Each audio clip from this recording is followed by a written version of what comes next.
ওমর ফারুক রাদিয়াল্লাহু তাআলা আনহু কাজকে পছন্দ করতেন। উনি যদি কোনো নৌজওয়ানকে দেখতেন, তাকে জিজ্ঞেস করতেন তুমি কি করো? যখন সে বলতো আমি বেকার, বেকার বললেই ওমর রাদিয়াল্লাহু তাআলা আনহু বলেন আমার দৃষ্টিতে তার মর্যাদা আসমান থেকে জমিনে পড়ে যায়, মানে তার কোনো মূল্যই আমার কাছে নেই। বেকার লোককে একদম পছন্দ করতেন না। এখন আমরা তো দেদারসে বলে ফেলি বেকার, কোনো কাজ করি না। পড়ালেখা করছেন, পড়ালেখার পাশাপাশি আমাদের যে কোনো একটা হাতের কাজ শিখতে হবে। হাতের কাজ এটার মূল্য। যারা পড়ালেখা করছেন তারা হাতের কাজ পাশাপাশি কম্পিউটার শিখে ফেললেন, পাশাপাশি কোনো একটা টেকনিক্যাল সেন্টার থেকে এসি ফ্রিজের কাজ শিখে ফেললেন।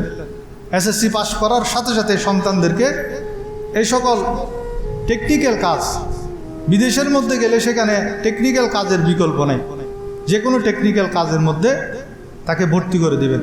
এটা হলো বুদ্ধিমানের কাজ। আমরা যারা 50, 40, 50 বছর, আমাদের সেই যুগটা একরকম, এখন আর একরকম যুগ।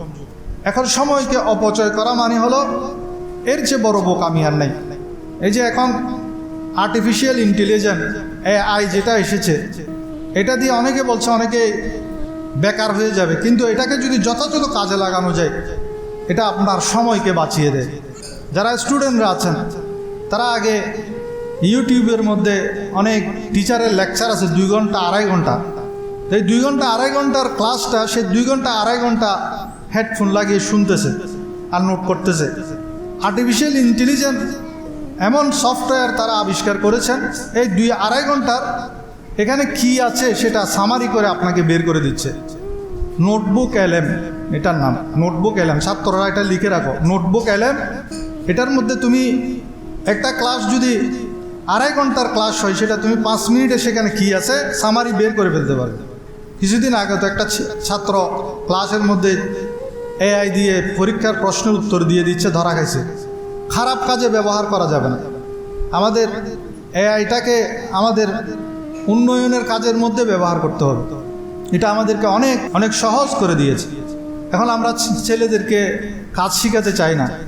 আমি এত বড় কোটিপতি, আমার ছেলে কেন কাজ শিখবে, এই ধরনের একটা মানসিকতা।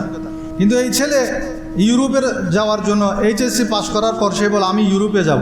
ইউরোপে গিয়ে সে কী করবে? হয়তো কোনো একটা হোটেলের মধ্যে বাসন মাজবে, অথবা কৃষিকাজ করবে।